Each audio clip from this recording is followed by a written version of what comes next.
Risers, and welcome to Rising with Christian. Today we have the Dr. Marquita Davis. She is a powerhouse. I can't wait to tell you all that she has been involved in. So I just want to welcome you to our show today. It is great to be here. You look amazing. Thank you. It's my weekend look. Yeah, weekend look. I love it. I love it. You go from business casual to professional to just elegant, just beautiful. So thank you so much for taking out the time. So we're going to go straight into your story. So we know that you have a great experience in the workforce and highly educated, but tell us about how was it growing up? You grew up in Illinois? Yes. Okay, you grew up in Illinois. So tell us about your upbringing. How was that for you? Oh, well, I had a great upbringing. I grew up in the Midwest. I have a sister who is older than me, and my father was 82nd Airborne, and my mother's a school teacher. And I was a typical 80s teenager. So, my life was surrounded by the mall and my girlfriends and cheerleading and trying to be popular, all those things that I thought were important to me as a teenager. So, I had a good experience. It's interesting, I always think of my life as a beneficiary. Like my parents were the ones who had to go through the civil rights movement and sit-ins and things along that line. Just like so many of my peers, we were the beneficiaries. So we didn't have a clue. And we benefited from all of their sacrifices. And most of those parents try to move their kids into the suburbs or someplace where they could have a better life.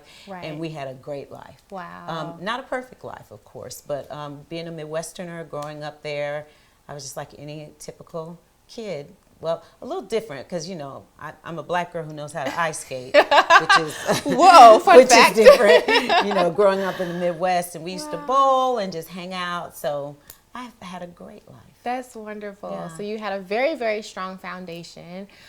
Your mother went to an HBCU. Yes, she did. Okay. I'm very proud of that. Yes.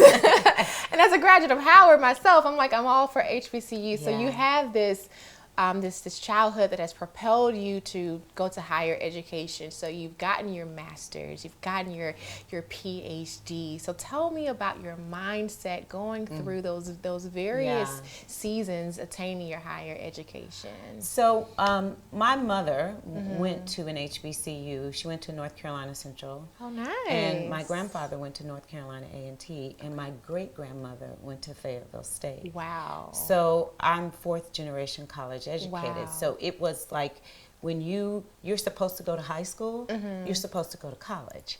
And so the thought of going to college was just like the thought of going to high school. And I went to Northern Illinois University and left school, and I didn't know what I wanted to do. Wow. I think a lot of times you're 18, you're trying to figure things out, and people are expecting you to know.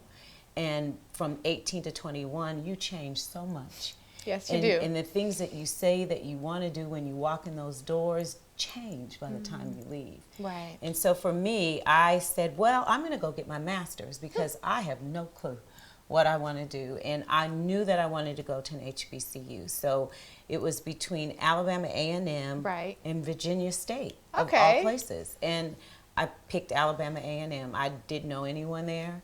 I got my little U-Haul. I came across the Alabama-Tennessee line. It said last chance. I was like, oh, Lord, what does that mean? Hold me up, Holy Ghost. So I went to Alabama A&M.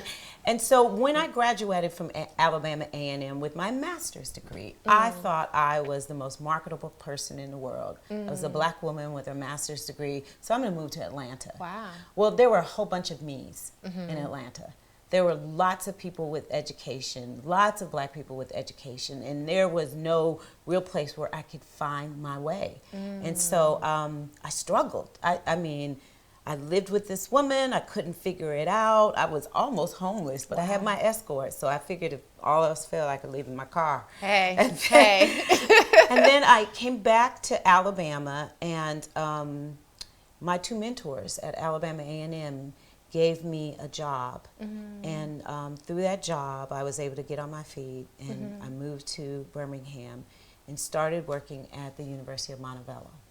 And what was required of me was that I had to have my PhD to continue to teach there. Wow. And fortunately and unfortunately, the state of Alabama in the past had not always been fair to people of color.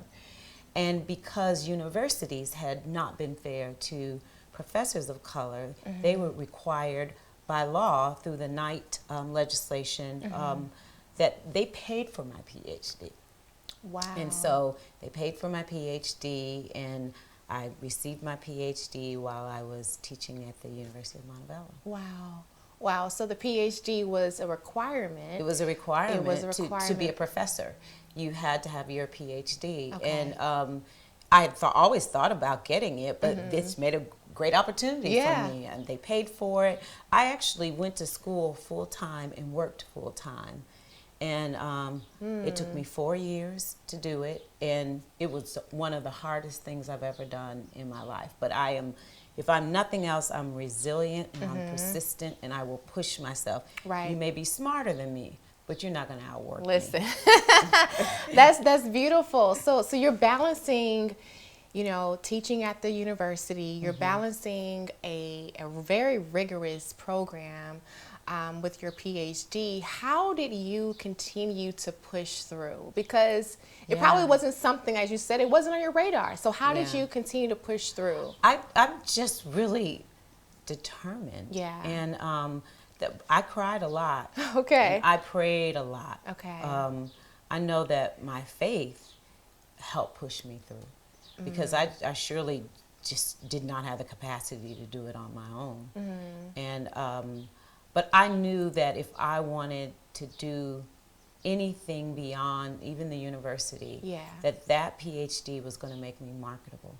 And the number of people of color that have PhDs is really low. And so I thought it was payment to myself. I owed it to myself to push as hard as I could and to get through it. And I think I'm probably just kind of like doggedly, I can't even think of the right word. I just push myself, even when there are lots of things and obstacles in front of me. I just keep pushing. Wow. I mean, what's the worst thing that can happen to you? It's the worst thing, right? And there should be a fear of what if I don't try? Yeah, but most people don't have that fear. Right. The fear is what if I do try? And you know, my philosophy is, look, even if you're afraid, close your eyes and jump. You're always going to come up for air. Wow. I love that analogy. And what I love is you have this fearlessness about you, right? So for that young person, or even that person that's always wanted to go back, whether it's to go back and get their degree or go back to start their venture and they're afraid, how can you motivate them to just do it? That's interesting that you're asking me that question, Christian, because actually I would think that you would be the perfect example of pushing yourself beyond where you are. You are a nurse by trade, you went to a great university, and you decided to step outside of your comfort zone and do something that your heart wanted you to do. And so if I were saying to someone, how do you push beyond where you are, where you think you're supposed to be? You have to, your heart has to lead you. And you know, you have to also reconcile with the fact that initially you may not be rich or make a whole lot of money. Well, you probably won't be rich, but make a whole lot of money, or drive this car that you think you're going to drive, or have the things that you're going to have initially. But if you pour everything that you have into what you want to do, the benefits will come. The rewards will come. You just have to be able to say, you know what, I'm going to go this way instead of this way, because I know it's still going to get me to where I want to go. And so for some people, it is college. It's an advanced degree. It's working in an organization that you feel committed about, you know, that's focused on social justice and the things that you care about. For others, it's getting a trade. It's going to be a welder or some other trade that probably makes you more money than my heart mission. And then for others, it's owning your own business and doing your own thing and writing your own script and and getting up every day, even when it's hard, but because you're doing it for yourself, you're motivated to do it. Right. So that's what I would say. That's great. And you've motivated so many people. Even before I knew who you were, I heard about you. I heard about the way you've paved and the way for many other women and how you're just, you know, very, very good at what you do. So what was the moment that you realized that education was your ministry, was your calling, was what you were called to do? So it's interesting because in undergrad, I wanted to be a social worker, so I have a social worker degree. And I actually started off as a business major because it was the 80s and I watched a lot of LA Law and I wanted a BMW and all that stuff. Yes. That didn't, you know, work for me. And because my heart was, how do I invest myself in others' struggles to push and learn? And so I went into social work, which is not lucrative at all. Very meaningful, but it's very meaningful, but not lucrative.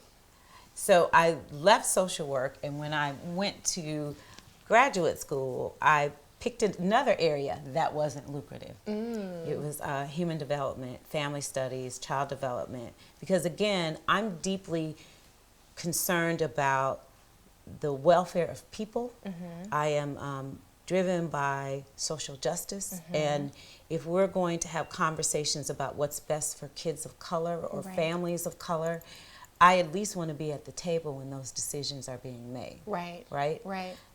Folks are tired of people doing things to them and not being a part of the conversation, because if you're not at the table, you're on the menu. And so my entrance into education was non-traditional because it was always with the lens of how do I give people an opportunity in education for the least of these. Wow.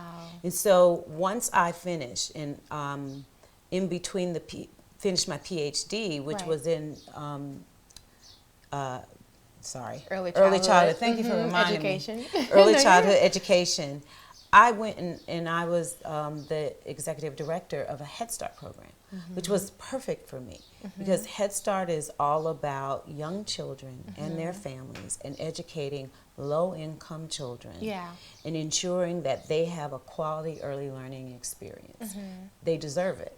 And just by the chance that you're born to a parent that doesn't have much doesn't mean that you don't deserve the opportunity to be educated in the best way possible.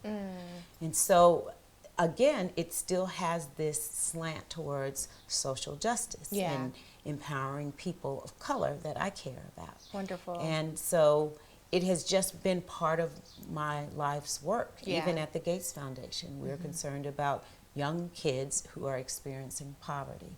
And so that's what motivates me and pushes me in education. That's beautiful. It's very different than like being a principal or a teacher in the classroom all the time. Right, and you've answered your call. So you're called to the underserved. And oftentimes when it's with the underserved, the resources aren't there, the people aren't there. So how does that person that is also called to the underserved or the minority, how can you encourage them to do it anyway? Here a couple of things. I only want you to do it if your heart drives you to do it, if it's a God thing. Because there are lots of poverty pimps.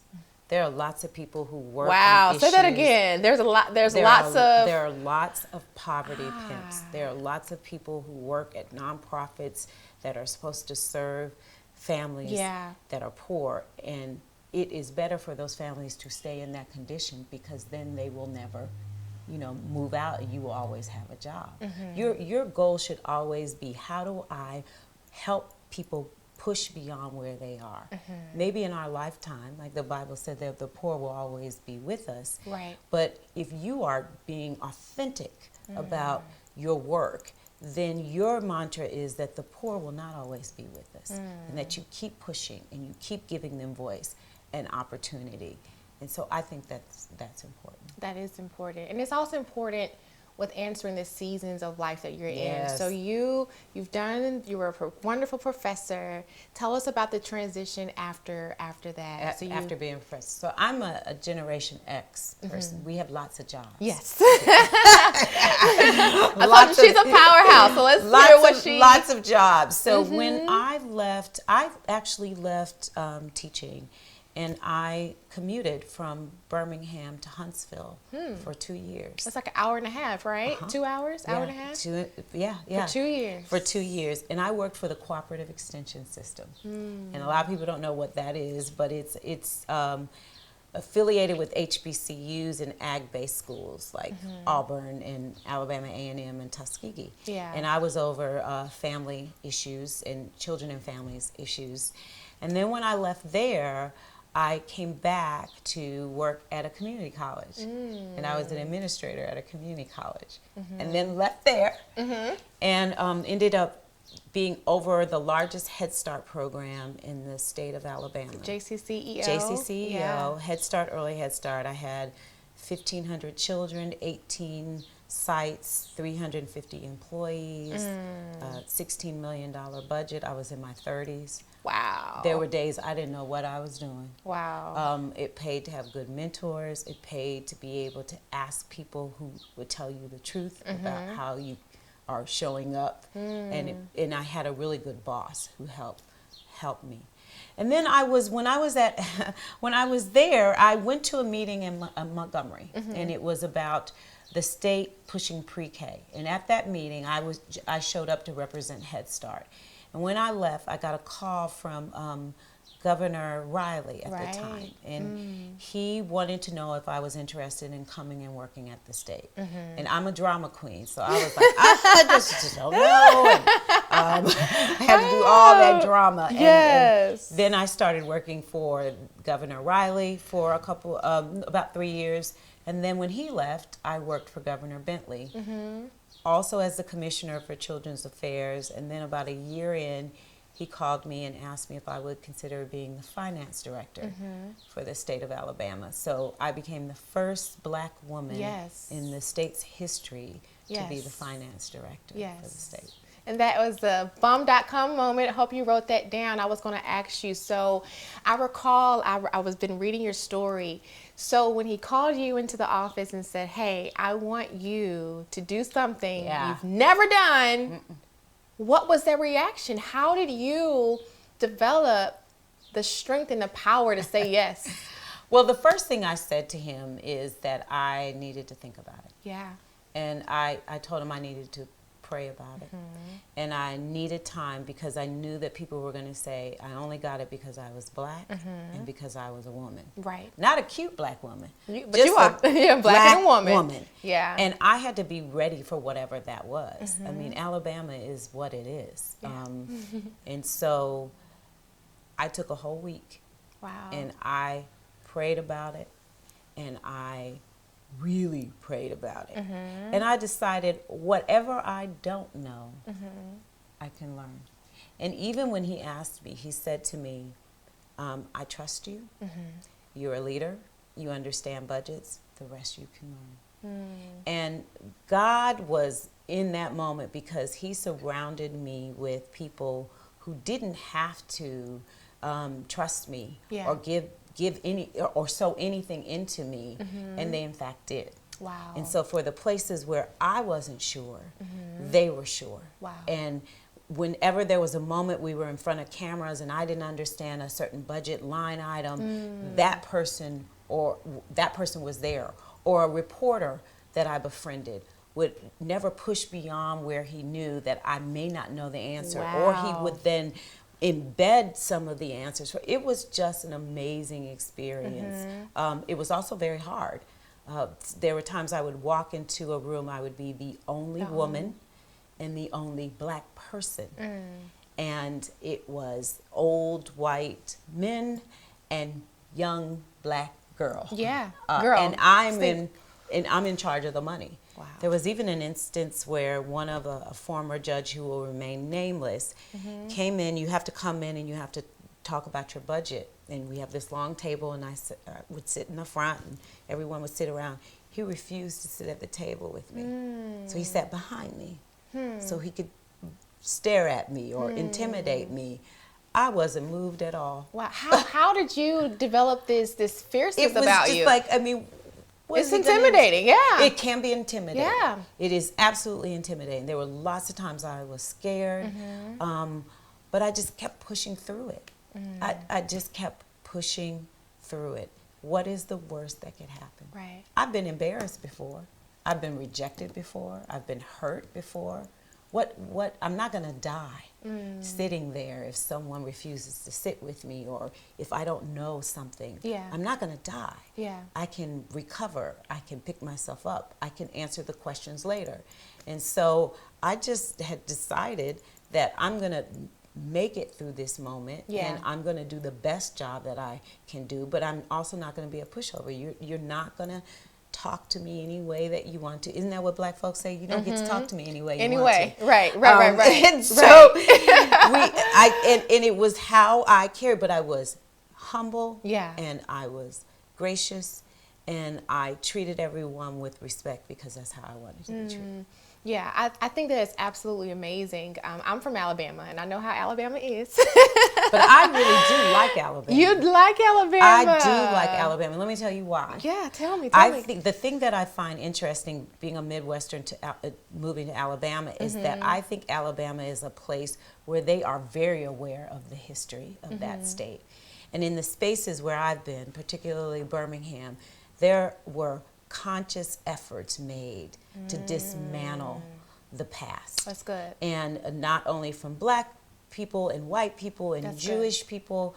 And so there's something really quite nice about acknowledging the past and trying to move forward and at least speaking about it. That's good. And so it's not a perfect place, but there are lots of places in this country that are worse than Alabama. Yeah. And they're not in the South. So I love the South. I'm not going to let anybody talk about the South being from the Midwest, and you can learn a lot from living in those experiences. Yes, I although I've been in DC for about 10 or 11 years, I am still a Southern girl. Good. And I hold tight to it. But you talk about dismantling the South, dismantling a lot of things when it comes to race, and you've dismantled like this whole idea of not placing you in a box. So for that person that is like, okay, I want to move forward, but I'm afraid. I don't have the experience. They're telling me to carry this torch. I don't know how to do it. How do you confidently just place your foot in the next, in front of the next? So you're going to have to ask somebody to help you. Yeah, relationship. Yeah, you're going to have to ask someone to help you. You're going to have to read. You're going to have to study. What you don't know, you say, I'll get back to you. Yeah. If there's a position that you're interested in, apply for it. Because often we're looking for folks, and people are like, oh, you already take yourself out of the game because you say, well, I don't have one of these 5 things, but you have 4 of the 5 things. And so often people take themselves out of the game. And again, even if you go to the interview and you don't get hired, the experience of the interview will prepare you for the next thing. That's good. And I want to also say that millennials are a bit different than us, than Xers, because I think they're courageous enough to show up as they are. And I think that you have to be authentic. Yeah. And when you show up for an interview, or when you show up to push an idea that you have to stand in your stuff and be authentic, because that shows up, and people are drawn to truth. And so I just say, you've got to find a place, maybe to the earlier gentleman about meditating and taking time and space to build your confidence. I'm not always confident. As a 53-year-old woman who now has natural hair and is still in the workplace, there are days that I'm like, oh my God, am I good enough? Am I showing up the way that I should? Should I pull my hair back? Should I not be so loud and proud? But I think at this age and at this stage and in this time, you can be. And so people need to take advantage of that. Wow. And so what I'm hearing you saying is you can be all of who you are in corporate America. You can be. Because even on your LinkedIn, you know, you got the my fro. And I was like, this is it. You don't see that often. No, you don't. Well, I work at a place that is very open to that. The Gates Foundation is really open to people showing up as they are. As you are. Yeah, because they care about your mind. Yeah. I mean, you dress a pig up, it's still a pig, right? Mm-hmm. And so you can come all dressed up and fancy and still be dumb as a bag of rocks. Mm-hmm. What they want to know is that when you come to the table, that you have ideas, that you're willing to work hard, that you have some experience. Mm-hmm. And I think that workplaces are leaning towards that. I'm not saying they all are, but many are. Right, right. So we're going to talk about the Gates Foundation because this foundation has helped so many people. I've had friends that's gotten their scholarship, and I know all they're doing in the community. So you've gone through professorship. You've worked with the state of Alabama. You've worked with JCCEO. You've worn many hats. And then one day you get a phone call that says, hey, we want you to move. We want you to work with the foundation. And you said no. Walk us through that process. So a couple of mentors of my national mentors called me up and said, hey, the Gates Foundation is looking for someone with your skill set. Yeah. And I said, that's nice. That's cute. They said, you should consider it. Yeah. And I said, I don't want to live in Seattle. Yeah. And they said, but why would you not consider it? I said, I have a mother in North Carolina. Diversity is important to me. Yes. And I don't want to live in Seattle. And so one of my mentors said to me, now look, before you say no, just tell them what you want and let them tell you no. It's like, I'm not going to ask for permission. Yeah. You're just going to here's how I present myself. So I did that. The recruiter got my information anyway and contacted me, and I said, I'm going to be very honest. I have a mother in North Carolina. Diversity is important to me. I am interested in this job, but I do not want to live in Seattle. And they said, okay. I interviewed for the position. They agreed that I could live in D.C., which I've always loved D.C. So that was perfect for me. It's a road trip to North Carolina. Yes. And then I got the position. Now, my spirit is very free. I'm not afraid of change. I am able to just move and go. Yeah. But I'm married. Yeah. And God is good. God is good. Because my husband was retired. Wow. And it matters because I had another opportunity in D.C. with the Obama administration, but my husband wasn't retired. And so this time, the Lord just worked it all and aligned worked it all out. Wow. And they said, you need to live in Seattle to onboard. 9 months, right? 9 months. So we packed our car, we sold our house. That was scary, and I was scared. I was scared that my husband would look at me and say, I'm making all these changes for you. This better work. That's you. We're taking our lives where I had a good life in Alabama. I was involved. I was on every kind of board. Yeah. My life was what it was, and I had been there almost 30 years. 30 years. And I closed my eyes and I jumped. You jumped. I'm just, think about all the things you will miss if you just stay tied to something because of you being afraid or complacent or I just want to stay there. We would miss out on all the wonderful, beautiful things that life has to offer us. So I convinced my husband there wasn't much he could say. We put our dog in that car, and we drove from Alabama to Seattle. Washington. Like the Clampetts. It was like a bad Beverly Hillbillies experience. That was the longest drive. There were more mountains than we cared to see. Wow. And we landed in Seattle. Wow. And so now we have that rich experience underneath us. It was lovely living. It's a beautiful place. Where else could I say, this little girl, this little chocolate child from Peoria, Illinois, has lived in these wonderful places. Wow, that's amazing. That's how I ended up there. And it is a different world. It is, I told someone it's like working at an Ivy League university. Wow. Everybody's smart. Everybody is smart. It is like the version Microsoft for a foundation. It's like he has brought together some of the best thinkers around issues on health and agriculture and nutrition and education. And so it's a great equalizer. Wow. Because everybody is on equal playing ground. And if you thought you were fabulous from the world you came from, you are equally fabulous in this world. Wow. Yeah. Well, I'm super excited that you made that leap of faith. So just a side note, risers. Dr. Davis's husband, this phenomenal man that she's mentioning, is my principal.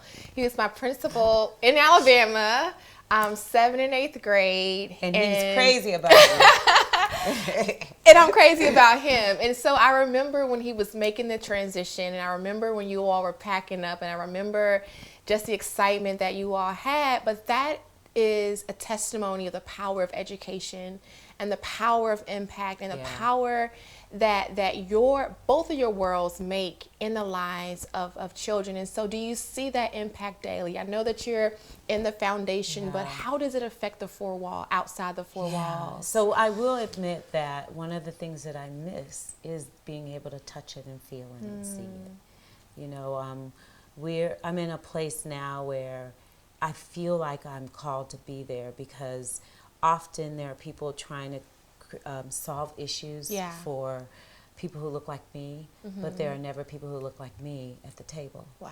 And so even at the foundation, they care about black and brown kids. They care about the education of these kids from pre-K all the way through post-secondary. And so I feel this strong sense of responsibility to be part of that conversation, to bring some realness to the experiences of kids and families, versus being in this kind of ivy tower and you read a book and you think that's how you can answer the ills of communities of color.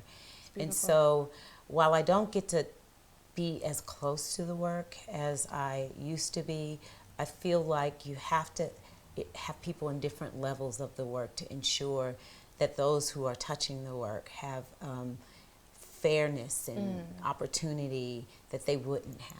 That's good. Exposure. And so that's the place where I still have angst in my heart, that I'm not as close to it as I used to be. Wow, yeah, you may not be able to physically touch them, but you're touching them through the hope work. So. I pray that I pray that I am, and it helps to have a solid foundation, to have a, you know, it's just me and my husband and my dog, so it's our little family. Yeah, and I lean on him. Marley. I knew it was we love Jamaica. Mar something. So we had to name everything. You know, Marley. We think we're Jamaican. Okay. So the dog, poor dog. Her name is beautiful Marley, one love. That's just a little too much. Yes. But I have a great foundation with my husband. Yeah. And so if I fail at this, he'll be there to catch me. That's good. And that's good. I may fail at this, but I won't fail the community. And I'm only in competition with myself. So that's good. Oftentimes you talk about your community and your family.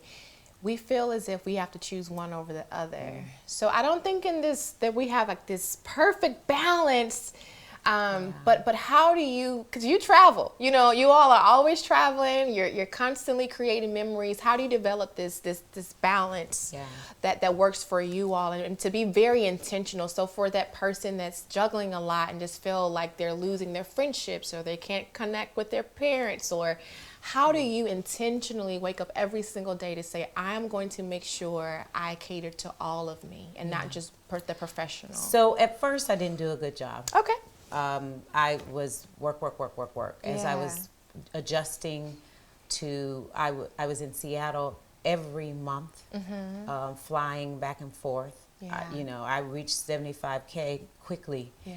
And I started thinking that often we give ourselves away to something else. And then when we wake up, all our friends, our parents pass away, or spouses leave us, and we will say, well, you know what, I was doing it for them. No, actually, I don't know if we are doing it for them. We're doing it for ourselves, and that's okay. But in the midst of all of that, you also have to give yourself the gift of family and friends and experiences, because we only get to do this one time. One time. And so I know for certain if I die, they are going to mourn me for 5 seconds at work. Oh, she was so nice, so lovely. Okay, let's keep it moving. Wow. And so That's when good. we give ourselves away to a job in absence of our family and our friends and our lived experiences, we're cheating ourselves. And I've decided I'm not going to cheat myself. Wow.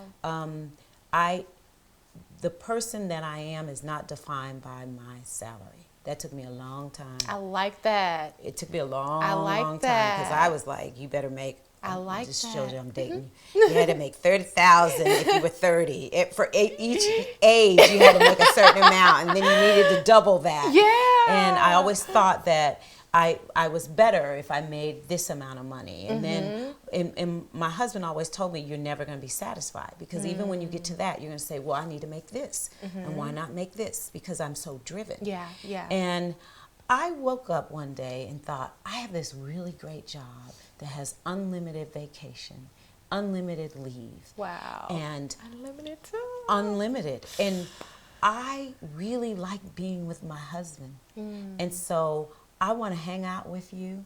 I want to have fun. And I love to travel almost as much as I love to have breath in my body. They're always going, y'all. So I love Always. to travel. And Yeah. so we said that we would dedicate to doing those things. That's and good. I have a mother who's 80 years old. Yeah. I made a sacrifice. I said, I can't live there, which meant that I may not have had that job. So I could be part of my mother's life too. And I think what will happen is you will wake up one day and say, this is not enough. What I've been chasing, what I've been running down, it's not enough. I need to be able to have a foundation, someone to talk to, someone to be with. I need to enjoy living, because that's what we get to do in this journey, right? And so why invest all your time and give it away to someone else instead of yourself? Wow. Wow. So as I'm thinking about your entire narrative, every single season of your life, from, being a professor to working at JCCEO, to be on the state board, to packing up your car and moving to a totally different side of the world, you always said yes to the seasons of your life. So for the person who feels as if they only have that one thing to do, that one job, how can we embrace the diversity of our professional calls? Yeah. How can we do that fearlessly? Because you've done it. You've gone here, you've gone there, you've mastered it, and you're continuing to build that momentum. So I think that it's probably not a good question for me, because this is the way that I would say, you know yourself. Yeah. Right? And I knew that I could not be in one job for 20 years. I also knew that there were probably jobs that I applied for that I wasn't qualified for, but I did it anyway. I mean, We don't do that as women. We don't do that. You certainly don't do it. don't. And I got rejected. Yeah. But I had the experience of going to interview. And I think that it is okay to love what you do and to stay in that work. Most of us don't get to do what we love to do. Wow. We have to settle and do something else to make a living. A lot of folks really get to do what they love to do. And if you love doing what you're doing, stay. You can do other things along the way, but stay. Make a change. I mean, make impact and push and drive your own success, right? And be okay in that moment, because it's honorable. But if you're in a place where you just don't feel like this is it for you, start small. Look at your resume, talk to some people, create some relationships, take little steps in different directions to move you away from that job. Apply for something that you didn't think you were good enough to do, and see, maybe someone will call you. You just don't know. Or remember the things that you loved and try them. Wow. Right? I That's mean, powerful. if someone told you would never be good at something, they're not around anymore. Try it. If you want to write, Do write. it. Do it. Right? If you want to speak, start at your church. Speak in small groups, women's groups. Start somewhere. But I can't make people not be afraid. And most of the time, that's what stops us is fear. So I can say pray. Pray hard. Yeah. Journal. Convince yourself. There are ways to push past it, but you have to decide that it's time for you to move. Wow. Everything about you is just about embracing your fearlessness, trusting the path that life gives you, and just giving whatever you do 100%. Yeah. So I thank you so very much. I wish we had more time. But I love, if we can, just tell us one of the most humbling experiences while working at the Gates Foundation. I know you can probably think of many things. Of 1,000 different walking things. around, or like, what is one of the most humbling experiences So, to date? because I said earlier that, I'll tell you. You see that I'm contemplating. 'Cause I don't know. So there are two things. One is there are all these titles, like I'm a deputy director, there are senior program officers or program officers. So one day I was sitting at lunch with this senior program officer who ideally is supposed to be like underneath me. And this woman had a PhD, MD, and was a medical doctor who had done research in all this, and I felt woefully inadequate. Wow. And it was then that I realized that I was in a place where everyone was on top of their game, and that the positions, what you called yourself, didn't matter. And that was very humbling for me. Wow. And then there was another experience that I had, as old as I am. So there as young was, as she is. there was a leader in the organization, and I was too familiar with this person. I'm from the South. I want to hug and touch you, and this person was not having it. And it took me a minute to get it, to catch it. And I had to step back and say, you know what? You have to be careful about how you show up in space, right? And there's nothing wrong with that person. And there's nothing wrong with that person needing that space and me not barging in to that space and me wanting everyone to show up the same way that I do, as an extrovert, as someone who hugs you and talks to you and familiar. And I went to that person and I apologized to them. Wow. And I said to them, I think I may have been too familiar with you. I apologize. I respect you. Wow. I don't want you to ever think that in being familiar with you, that I don't respect the role that you play in this organization. And I think it's important for me to apologize to you. And so That is humbling. it's very humbling. But then once you do that, you got to get over it. Yeah. You've called it out. You apologized. Now you need to get your little red wagon and roll on out of there, and not stay in your stuff.